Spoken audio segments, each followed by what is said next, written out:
Good morning and welcome. Good morning, La. So welcome to our study. It's auspicious that we're beginning this book on Sichu, Gorinpoche Day, the 10th day of the waxing moon. And if you could just confirm if you can actually hear me first, if the sound is all right.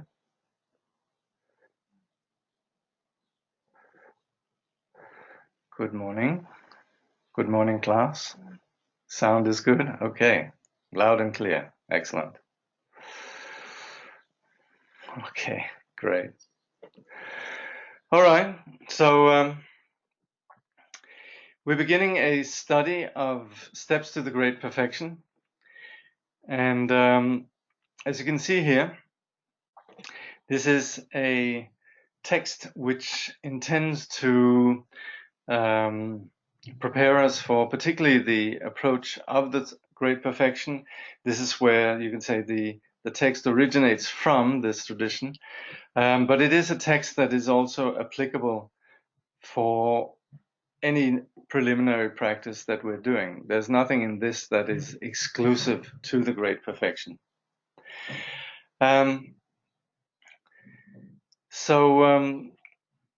As always, it applies that we'd want to bring to this study the attitude that we're not just doing something that's particular for us. We should really think this is something that is a way, a path to alleviate the suffering of all sentient beings. So in this way, we should also not think that what we're doing is something exclusive. It's something very inclusive, and remedying the condition of confusion is remedying a condition that afflicts all sentient beings. So us gaining experience in this has relevance for not just us, but all to whom we are connected. And of course, we, in the Mahayana tradition, we actually vow to at all times be there for all sentient beings. And particularly we do this practically through practicing the path. So this study here is very much about practicing the path. This is not philosophy. So this is where the study that we're undertaking here, and also the study that's going to be happening beginning on Sunday, on the 20th Australian time, Finding Rest in the Nature of Mind. Both this text and the other text, they're really practitioner texts. They start off with reflections that are already founded on having had some arrived at some understanding of the view, understanding the nature of our reality, understanding why it is we're confused, what can be done, and hence these texts, they're more bringing home the reasons why it is that we need to practice now, why there's a certain urgency, and so on. So these are much more path-oriented texts. Over to your left, you have a Buddha called Ngondro Dampa, youthful light, youthful sacred light. And in the context of the Dzogchen tradition, there's something a little bit particular that in the Mahayana Buddhist tradition in general talks about 1,002 Buddhas. In addition to that, then the Dzogchen teaching is seen as also, of course, belonging to that, but also belonging to a context where we see there's been, as far as the teaching, the Great Perfection, the Dzogchen teachings, there have down through times been different teachers. And this goes way back into what we could call prehistory, and actually way beyond that. So many countless eons ago, we have had, or beginning in countless eons ago, we've had various teachers. So I found this image here, and this is then the first of what we call the 12 teachers of Dzogchen. So anyway, Beginning the study itself, I wanted to actually go through in the English translation, which is an excellent translation by someone called Cortland Dow. There's a foreword from Tugutundrup, which I think is quite helpful. So we'll look at that first.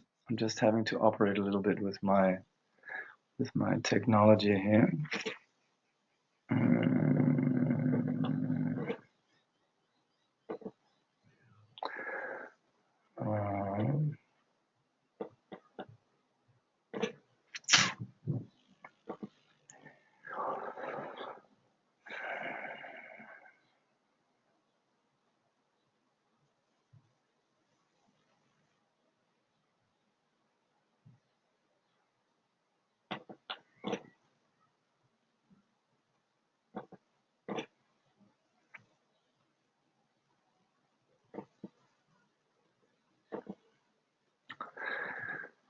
So while I'm doing this, kindly ponder the value of the altruistic motivation of bodhicitta.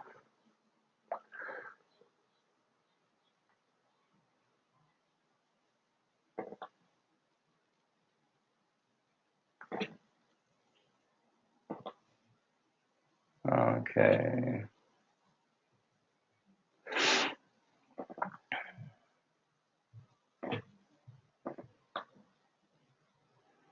Okay.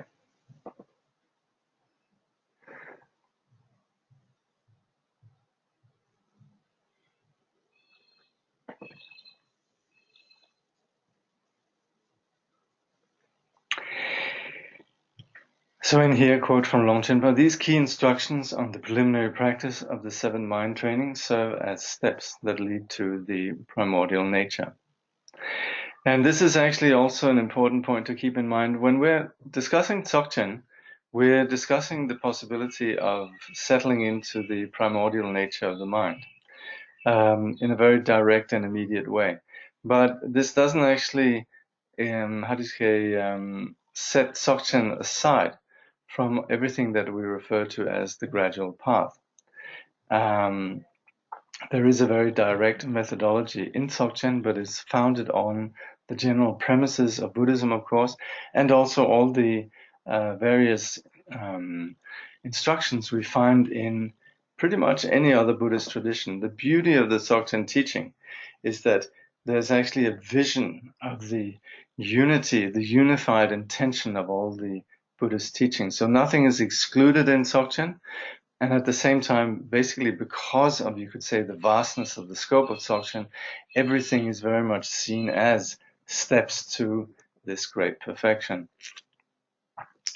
So we'll start with just looking at the foreword by Tugutundrup, who really has been someone who's been very important in bringing Dzogchen teaching to the Western world. So he's a student of one of the great Dzogchen masters who are still alive, Dorupchen and Dorupchen Rinpoche, Ngawang Palzong, and being both trained as a great incarnate Lama and being a sublime being, as well as also mastering the English language, has been really helpful in bringing Dzogchen to the West, particularly then the Longchen Nyingtik tradition of Jigme Lingpa. So he writes, according to Buddhism, every being is a composite of mind and body. Our mind is who we are. Our body is a precious but temporary abode where our mind lives and functions as long as we are alive. As soon as we die, our mind or consciousness leaves our body and takes rebirth. Whether this rebirth is happy or painful depends solely on whether the effects of our past karmic deeds are positive or negative. The important point is that if we train our mind on the path of profound teachings such as Dzogchen, our mind will become free from emotional flames and karmic bondage and will awaken to its innate wisdom. The main text in this precious volume is the teaching on the 7 mind trainings entitled The Steps to Liberation, composed by Rinzin Jigme Lingpa. The Steps to Liberation explains the 7 mind trainings revealed in Tzu Dzogchen Tantras entitled The Soul Offspring of the Precious Copper Letters, and in their commentaries by Garab Dorje and Longchen Rabjam. Mind trainings are generally regarded as preliminary trainings, Ngondro, that are done before the main body of meditation. So this is also where we sometimes refer to this as Lojong. But here, this is actually not identical to what we normally think of as Lojong, but rather what we call Semjong. So this is more, in English, we're using the same word, mind training, but the Tibetan is slightly different. But these are preliminaries to then the actual preliminary practices, which is then the Ngondro. And Ngondro is done before the main body of meditations. And the main body of meditation is then in the Nyingma context, then generally the practice of the 3 inner tantras, Maha, Anu, and Ati. And the way that is practiced is basically on through the practice of sadhana and yoga and teachings on the great perfection, what we call development stage and completion stage, and great completion or great perfection.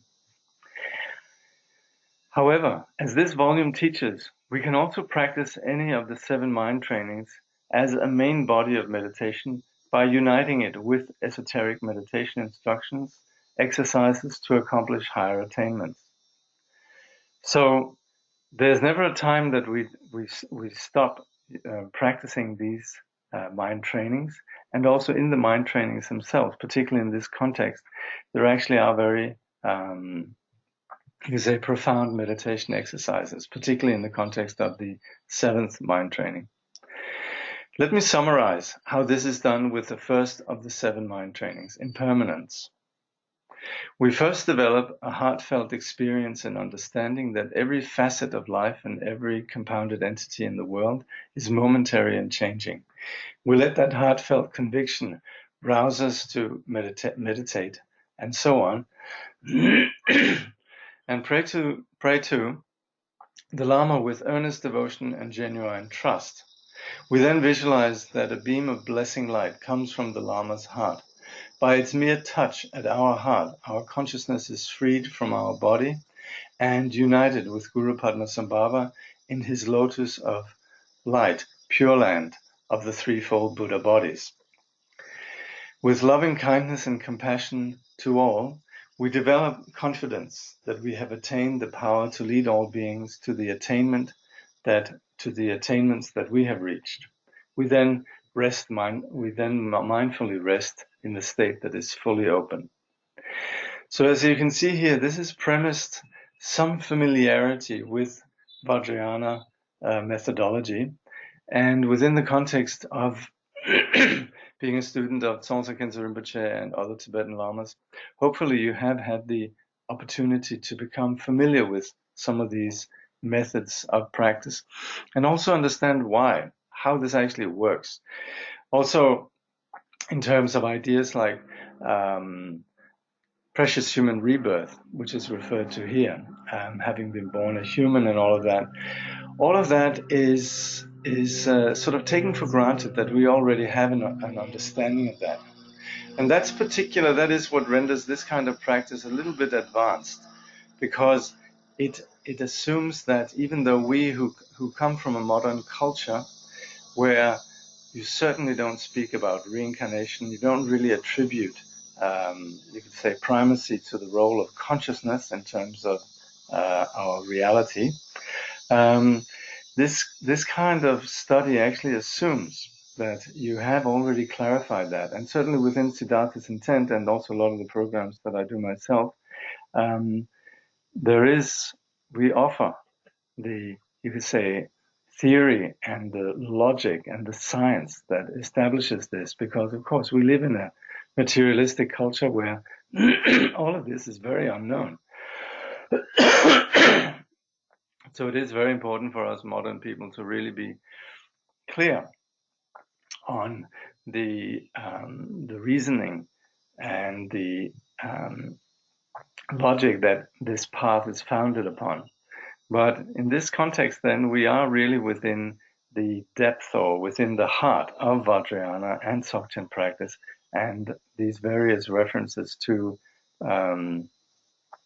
meditations and references to the nature of our reality, of course, takes for granted that we already have established some understanding of the view. So I won't dwell too much on that, but at the same time, you should know that if you have questions, then you are very welcome to ask any questions, in the course of our teaching, and also to mail me if you have questions. Let's see how we go, if I can manage to answer them all. But anyway, please feel free to ask questions. But then again, also know that this is a different kind of teachings, let's say, than the more theory-oriented teachings that we offer a lot. And if you're lost in some of this, know it's legit to ask questions, yeah? And there is a way around it, and a way to understand what it is we're talking about. So in this case, then, this is a way that we practice reflecting on impermanence and then fusing our mind with the wisdom of the teacher through the visualization that Tukutuntu describes here. We have two aspects of it, which is you could say the form, the notion of reference, the reflections that we do, and these 7 mind trainings, certainly in the case of the first 6, are essentially contemplations. They're things that we think about.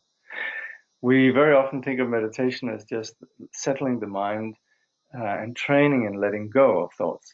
Here, we're actually making the reflections the object of our focus. So it is, in a way, also a way of, you could say, practicing freedom from entanglement in our ordinary discursive thoughts, because we are giving a focus.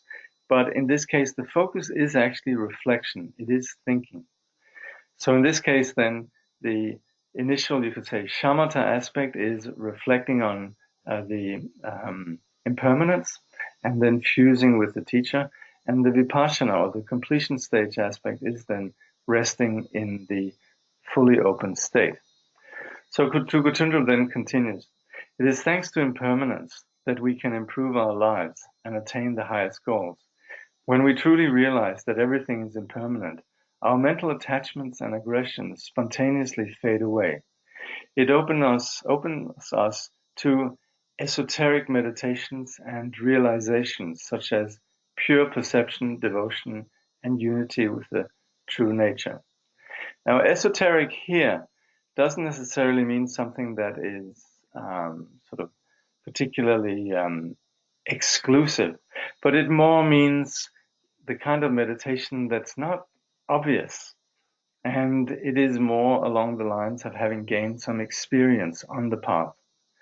And deeper experience is that then what we refer to as realization, and that is where we begin to have less obscuration, and that's what we call pure perception. We begin to see clearer, and in the context of that, also more appreciate a deeper appreciation for the teacher and the lineage, and seeing that as inseparable from our true nature. So Padamba Sanjay, who was a South Indian who traveled to Tibet, he's very often depicted as sort of dark brown, a great sage who lived in Tibet, down in southern Tibet, this great Mahasiddha, he said, when the realization of impermanence is developed in your mind stream, first it causes you to enter the Dharma, in the middle it whips you to be industrious, finally it makes you attain the luminous Dharmakaya. So impermanence is understanding the lack of solidity in phenomena. So this initially might be bad news, but then again, like Tongsa Khyentse will say, it could be good news, or undesirable circumstances could change into desirable circumstances. But it means also that our life has a limit. And that's something that brings us to understand the importance of practice. And this also is key then in understanding the empty nature of phenomena and attaining enlightenment. Dharmakaya. Longchen Rabjam, Longchenpa, said, the merits of realizing impermanence are infinite. You will abandon the faults of samsara and accumulate all the virtues naturally. You will be freed from grasping at concepts of eternity and will dissolve attachment to loved ones and hatred to foes. You will swiftly attain the nectar-like deathless state, Buddhahood. So, realizing realizing impermanence simply makes us not get caught up in petty concerns. It enables us to realize how petty it is that we get caught up in these unimportant issues, and it enables us to cultivate a much more grand experience, a greater magnanimity. Steps to the Great Perfection is a treasure of profound teachings revealed by the greatest masters of the Dzogchen lineage. Synthesizing both common and esoteric meditations, it offers profound trainings for both beginners and advanced meditators to attain high realization. Cortland Dahl has offered a great service for English readers of Dharma by presenting another ambrosia-like volume with great clarity and beauty. So, this is Tuka Trundrup's foreword, and then a little bit in the foreword then is about the narrative about Cortland's journey, which is interesting, and I'd warmly want to recommend reading it. But at the same time, it is about sort of the initial reflections on his personal journey, and I'd like to go more to where he speaks about the actual content. So let's see here. Yeah. Let's see. Yeah. So on page.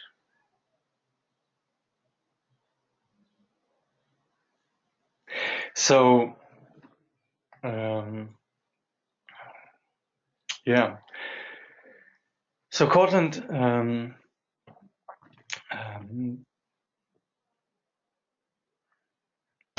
is, I happen to know him personally, very, very decent fellow, very nice and very intelligent person, and really possessing all the qualities that a translator should have, including also having spent years actually studying with Tibetan masters, going to Asia and properly learning Tibetan, studying with proper authorities on the topic. So he speaks about how he initially sort of thought the 7 mind trainings was one thing and discovered it was something else, that he initially associated with the Kadampa teachings of Atisha, and then coming across these teachings through his teacher Chatrul Rinpoche and Kyabchen Tuku, he then studied this and discovered what these teachings were about.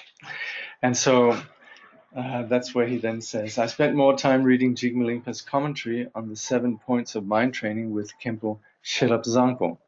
Khenpo Sherab Zangpo taught at the Rangjung Yeshe Shedra at the Chugyme Rinpoche's monastery in Bodhnat. And he then says, eventually I was able to discern the history of the teachings. It turns out that Jigme Lingpa's work is an expansion of a short text by Longchenpa, the greatest Tibetan master of the Great Perfection. Longchenpa's teachings refer to an obscure text by Garab Dorje, the first human teacher of the Great Perfection.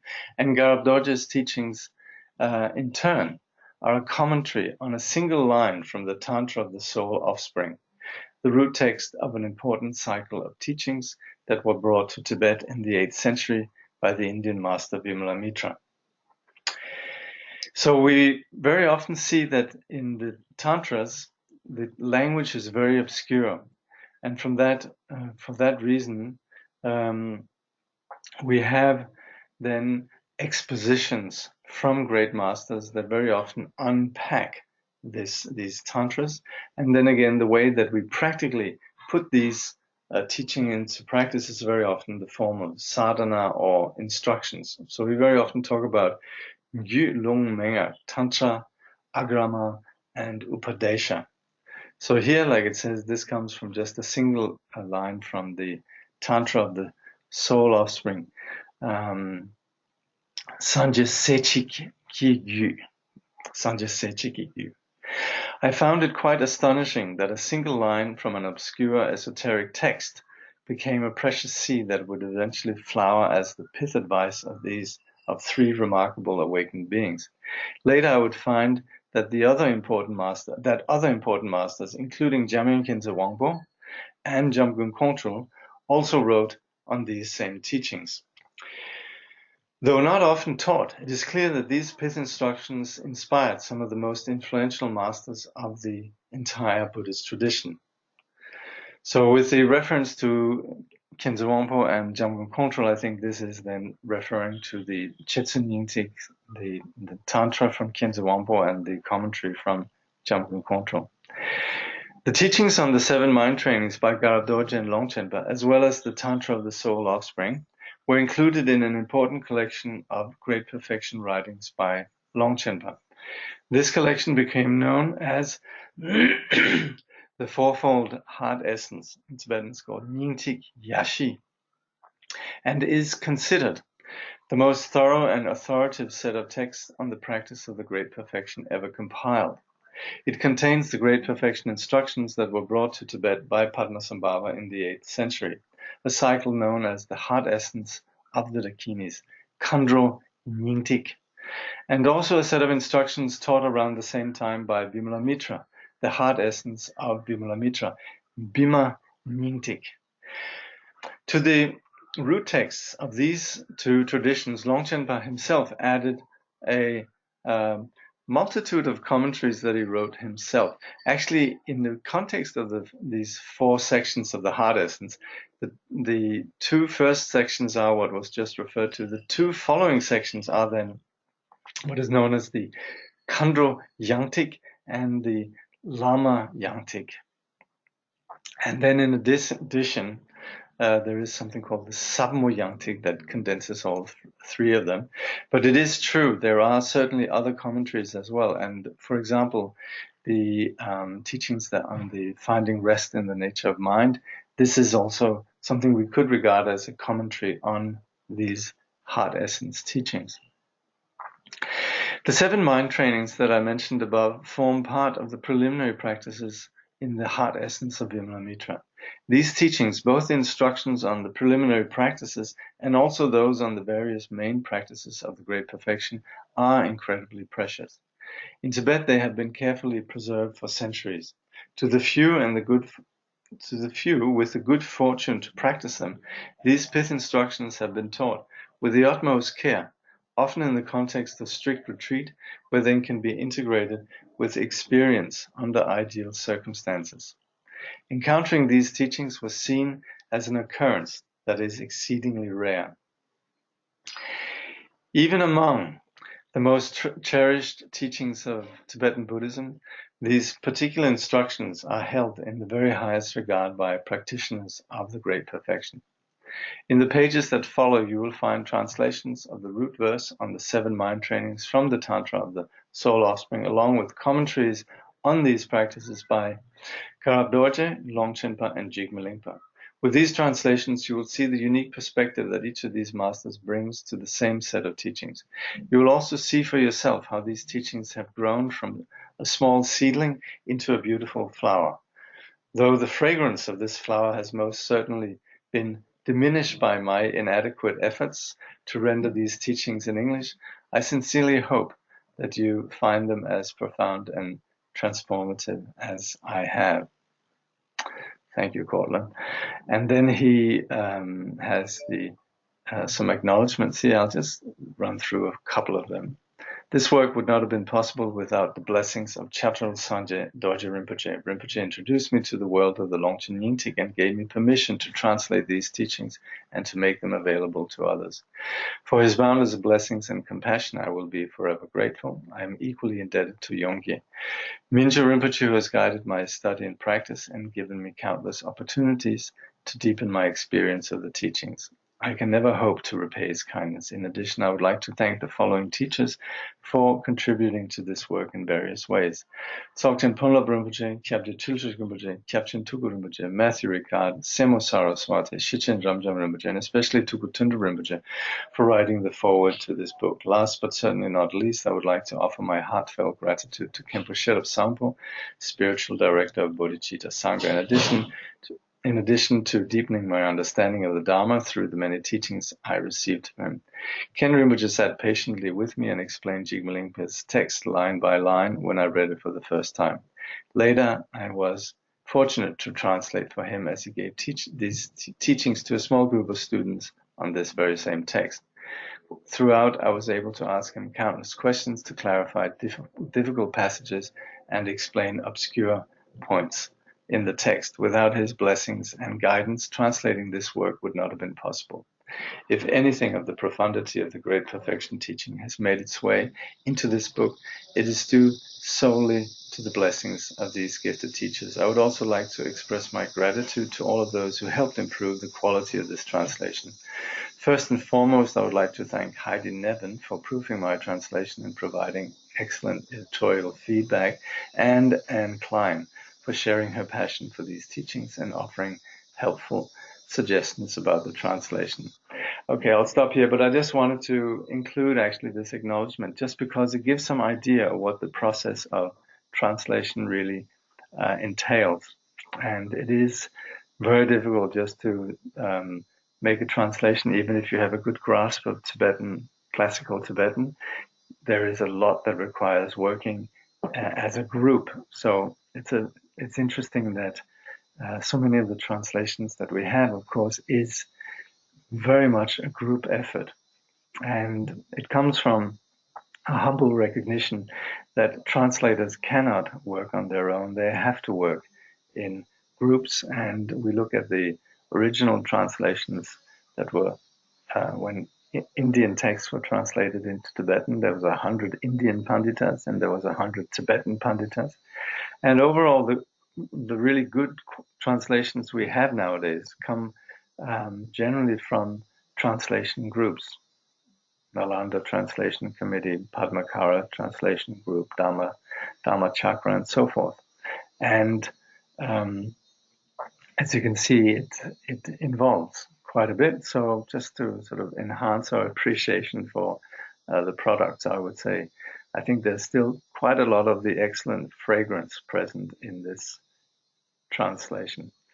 So there's a very beautiful dedication, actually, that Cortland provides here. Through this virtue, may all beings throughout existence awaken together without a single being left behind. In the pure realm of the luminous essence, the ground of the great perfection, may they remain inseparable from the kayas and wisdom. It's a beautiful dedication. You know, if you're practicing anything really, to have this translation as the end, I think it's a very, very nice one. So now we come to the actual text itself, and this is then where we have the seed of the entire topic, which is then one line in Sanje Sechigi Gyu, which is translated as the Tantra of the Soul Offspring. And in here it says, training the mind in these stages will join impermanence with the mind. So that's a single line.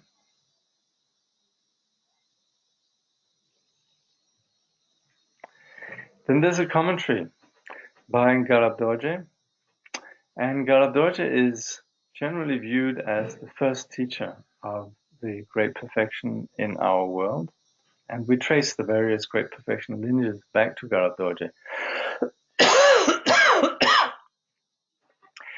So Garab Dorje writes,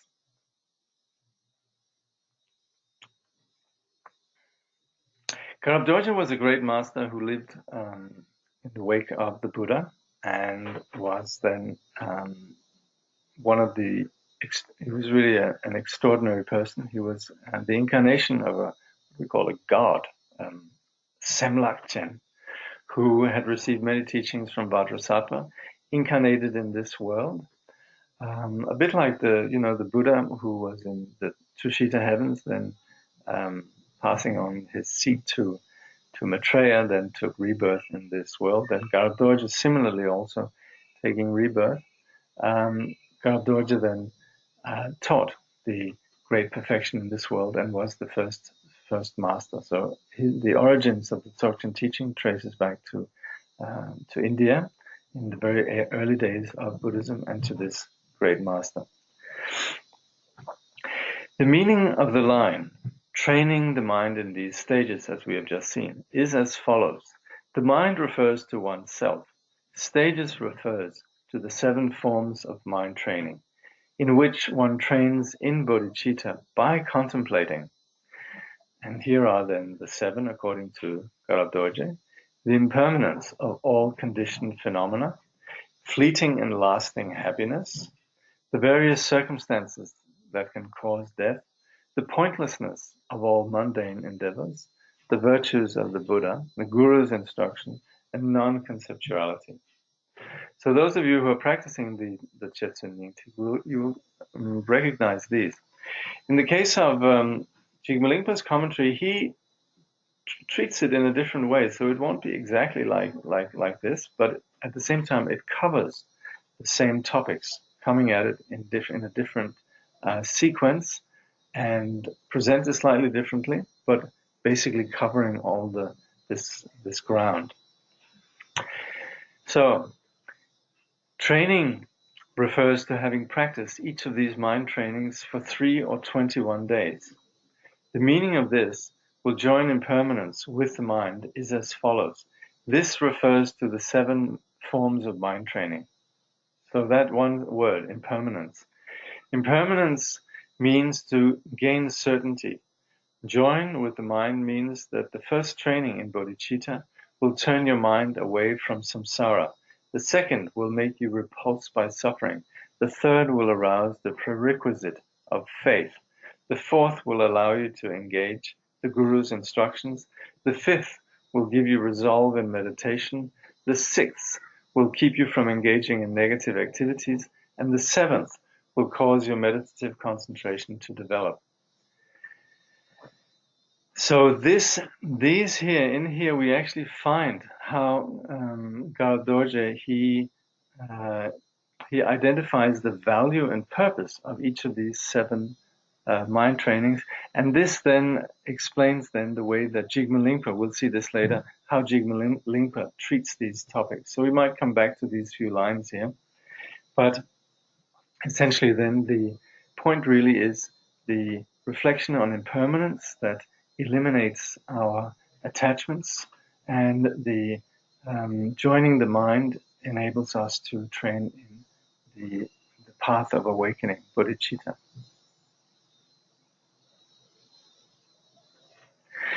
So then we have Longchen Rabjam's commentary, and this is then more, you could say, more in-depth essential instructions. This is still not the main part. We will then eventually come to see Jigme Lingpa's. This in itself here is not that long, but it does provide very practical instructions. So this is an instruction in itself. So Longchen Rabjam, as we saw before, is regarded as the quintessential authority on the teaching on Dzogchen. And we sometimes say that I've seen it formulated that with regards to the Dzogchen teaching, Padmasambhava pointed to the door and Longchenpa opened it.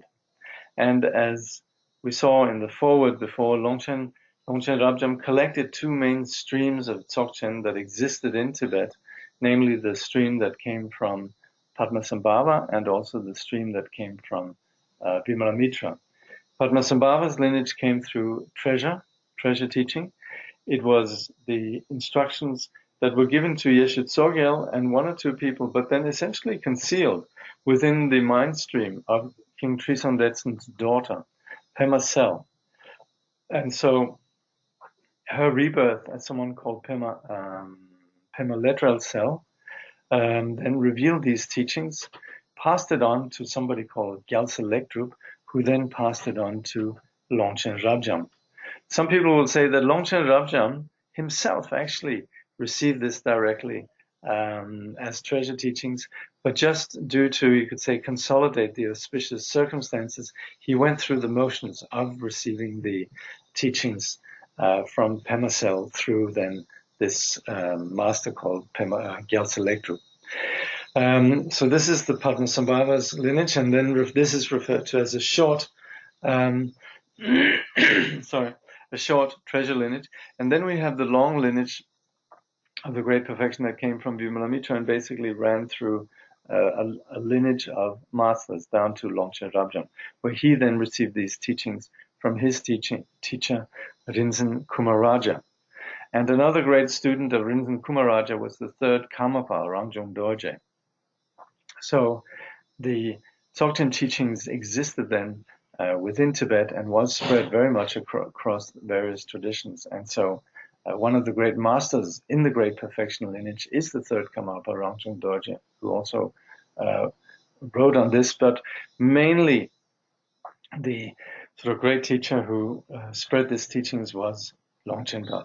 And then, of course, we have in the 18th century, Jigme Lingpa, who in repeated visions of Longchenpa was blessed with his wisdom body and essentially united with the wisdom body of Longchenpa, then established the teaching known as Longchen Nyingtik,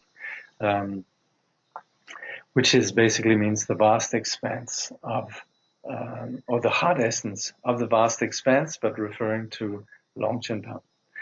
Then in the 19th century, Jamyang Khyentse Wangpo, traveling to a particular location in central Tibet called Uyuklung, he then had a vision or a remembrance, actually, a recollection of attaining awakening as the great master Chetsen Singye Wangchuk, who was then in the lineage of Vimalamitra's heart essence teaching. And so the Chetsen Nyingtik is specifically then the Vimalamitra, a short lineage or short treasure teaching that holds the teachings or the heart essence teachings of Vimalamitra.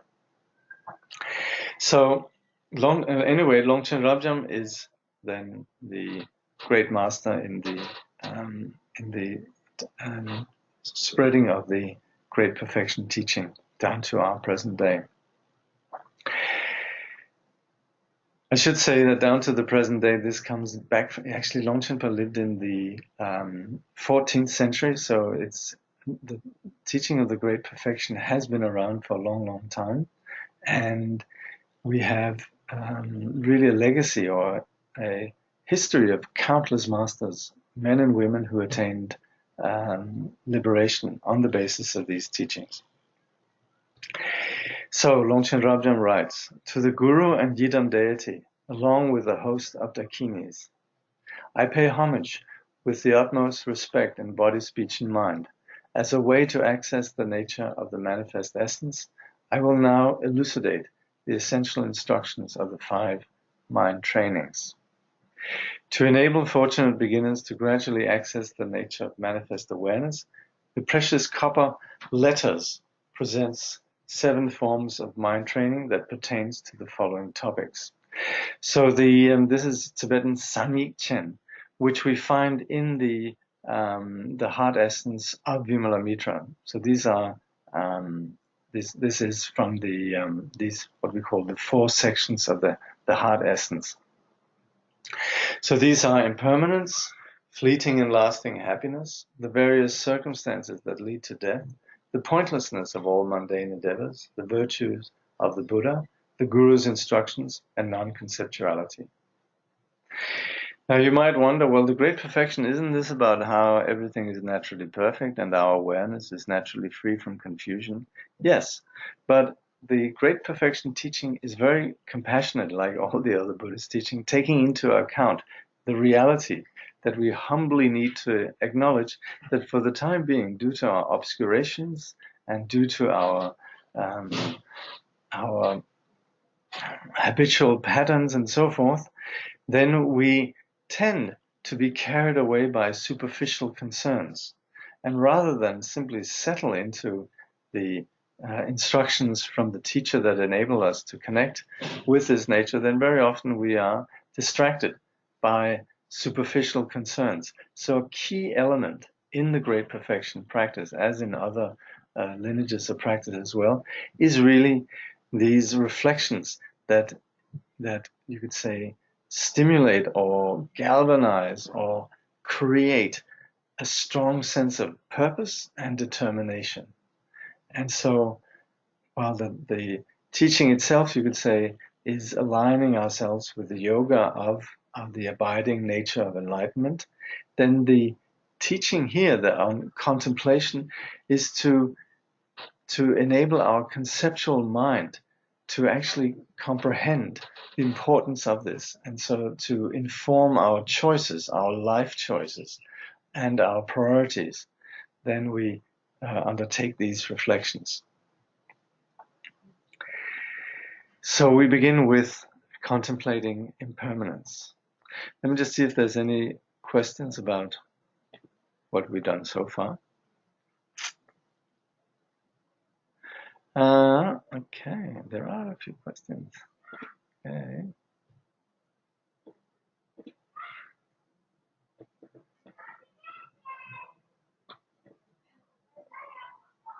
Can you write the name of these Buddha for us? Oh yeah, the 12 Dzogchen Buddhas. Actually, if you go into the what's called Rigpa Wiki, Google that.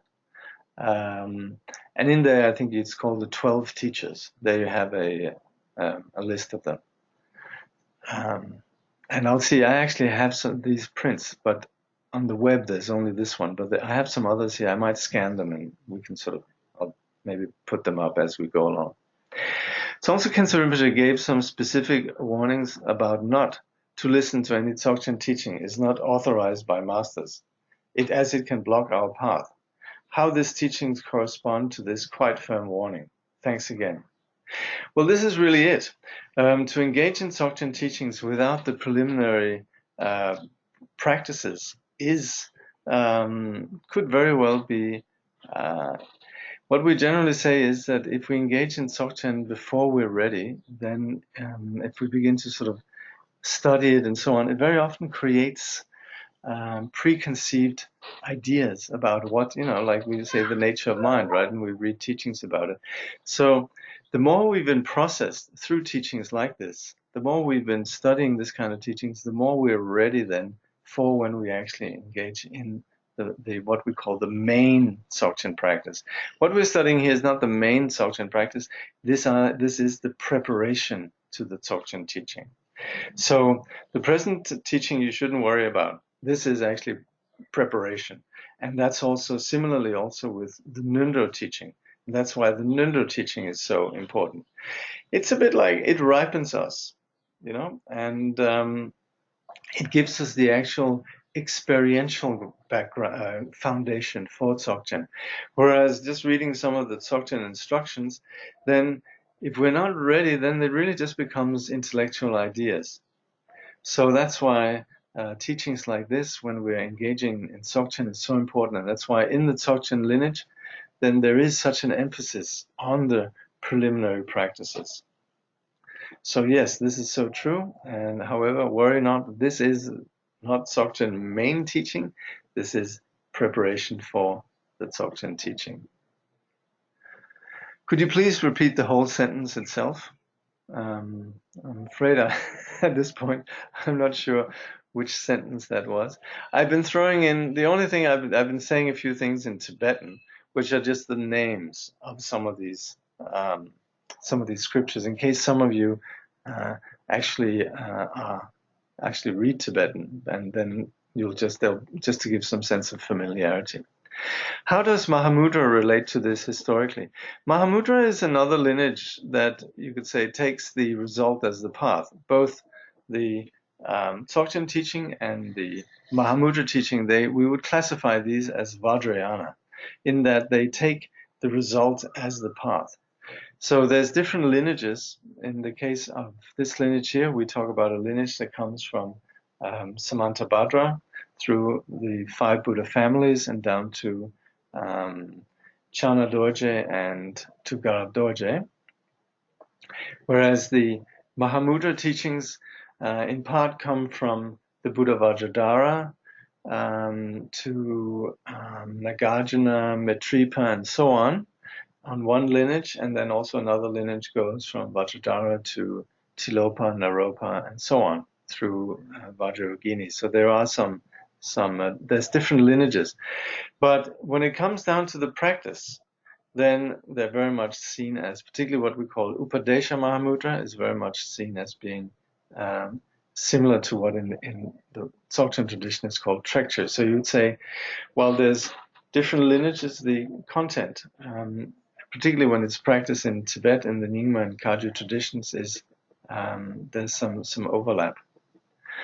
I often hear about an individual's wisdom mind or wisdom body, such as in the text with Jigme Lingpa transmitting it, Longchenpa. It seems that it seems as there's some kind of individual form to this mind body, although it isn't a wisdom mind. Although isn't a wisdom mind simply uncompounded awareness? That's right. In general, we would say Buddha nature and what we could call the undiluted mind, wisdom mind, is uncompounded. And this is, of course, a key theme in the teachings on Buddha nature and understanding how this is related to the teachings on emptiness or the Madhyamika teaching, the middle way, that this is not something that can be objectified. So there is quite a bit of discussion around this. Let me just here say very briefly that the enlightenment, the nature of wisdom, while it's something that cannot be categorized, it also exists in terms of its manifest quality as what we call bodies and wisdoms, which simply means that enlightenment is not just a blank. It is endowed with all the qualities that we could imagine. You could say all the qualities that we experience in samsara, all the experiences of samsara, is a diminished experience. So with enlightenment, there is the unveiling of, you could say, everything that's held back. And so in this way, there are countless qualities of enlightenment, and although they are uncompounded, this compounding or this narrowing down is what drives samsara, and the qualities of enlightenment, they exist as such infinitely in the context of enlightenment, and as such you also have these ways of explaining it that sometimes, particularly in Vajrayana, sounds very literal, but there is, you could say, it doesn't actually, we need to read it not with our ordinary conventional perceptions, but we need to actually understand this point of the unity of what we call appearance and emptiness. It's a big topic, but we'll get there. But that's also where it is quite helpful to study some of these themes like Buddha nature, Madhyamika, and so on. Then someone says, I missed the word after Gyu and Lung, Mengak. Gyu Lung Mengak. So this is Tantra, transmission, and pith instructions. Deep bows, no questions yet. Okay, gratitude. Okay, good, clarifies. I can't find 12 Buddhas on Rigpa Wiki. Maybe try 12 teachers. There's a book by Dilgo Rinpoche on enlightened courage, an explanation on Togme Zangpo's explanation on the 7-pointer mind training. Which version is he commenting on? Yes, that's actually where Cortland's introduction is quite helpful, because this is different from the one that we find in Enlightened Courage and Togme Zangpo's teachings on the 7 points of mind training. And also from Atisha, we have Geshe Chekawa's sevenfold mind training. Which is what the Enlightened Courage is about. Actually, Khyentse Rinpoche's commentary on the Enlightened Courage is not a commentary on Togme Zangpo's, although yes, Togme Zangpo, Maybe he did a commentary. Okay. Anyway, it comes from our teacher. So we talk about the 7-point mind training. We have two varieties. We have the one that we find here, which is according to the Great Perfection. In some way similar, but slightly different. And then we have the 7-point mind training as you find it in the mind training of the Lojong in the Kadampa tradition. And this is far more common. So this training that we have here is a little bit different from the Lojong that we ordinarily encounter.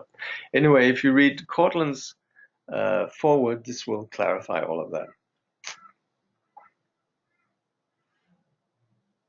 The sentence from Soul Offspring Tantra. If I can read that again.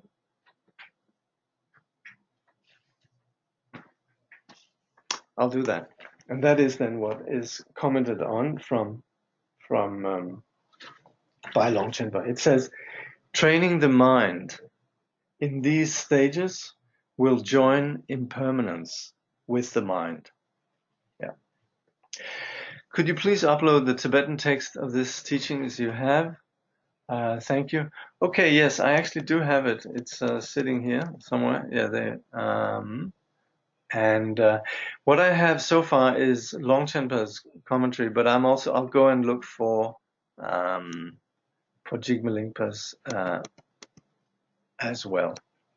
Sure. You say Lojong and Sangjong, Semjong. So the Tibetan for Lojong, what we're generally talking about when we talk about Lojong and mind training in the context of like cultivating compassion, loving kindness, and so on. That's what we call Lojong. Here we're talking about Semjong, Sem meaning mind. Thing is, Lo and Sem, in English, they're both translated as mind. Slight difference. Sem is more generic. Lo tends to be a little bit sort of in terms of meaning intelligent. Okay. Can we hear that beautiful dedication again? Actually, we can chant it actually at the end. I think it's very beautiful. So if there are no more questions, and if there are, I think then at this point then, since it's just around the hour, since I won't begin the next part, so I guess we'll leave it here. So please, I would suggest to read Cortland's introduction, which will clarify the context. And then next time we'll begin with the contemplation of impermanence. Yeah? So that's kind of it. And yes, I found the 12 teachers. Please remind which one the image is here. This is number 1. It should say Kyu Nangwa Dampa. Okay. Good. All right. So I'm very glad that we are all, seems there's a few people who are expressing delight in this study. So this, of course, is really wonderful. So I'll just go back to the dedication then, that we can chant that together.